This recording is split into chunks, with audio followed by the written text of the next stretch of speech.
Scommettere ancora sul tessile ma anche su arredi e complementi per dare un futuro al territorio. Sono incoraggianti i segnali per le attività produttive di Samugheo, dove oggi si apre la 51esima mostra dell'artigianato. L'inviato è Gabriele Russo.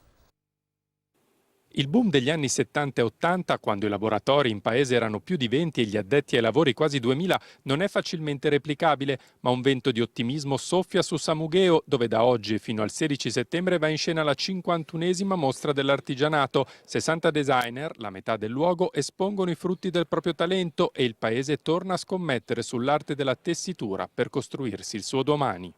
Il telaio per Samugheo è un simbolo di sempre, passato, presente e futuro. Samugheo è il paese della tessitura per eccellenza in Sardegna, mi vanto di poterlo dire.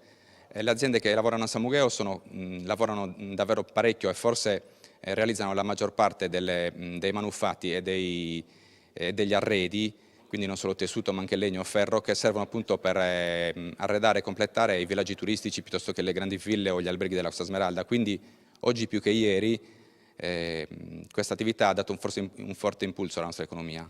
E poco distante dalla mostra dell'artigianato va in scena proprio un omaggio a chi negli anni 60, con le sue prime commesse, permise a Samugheo di convertire la sua anima agropastorale in tessile. È un omaggio al principe Karim Aga Khan, che aveva fatto una visita nel 2015 e è rimasto piacevolmente stupito di quello che ha potuto vedere.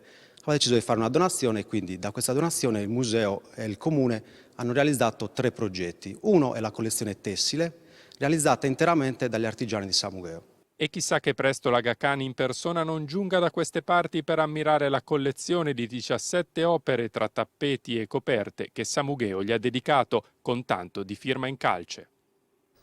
Sarà il regista Salvatore Mereu a presiedere la giuria di studenti di cinema che ha segnato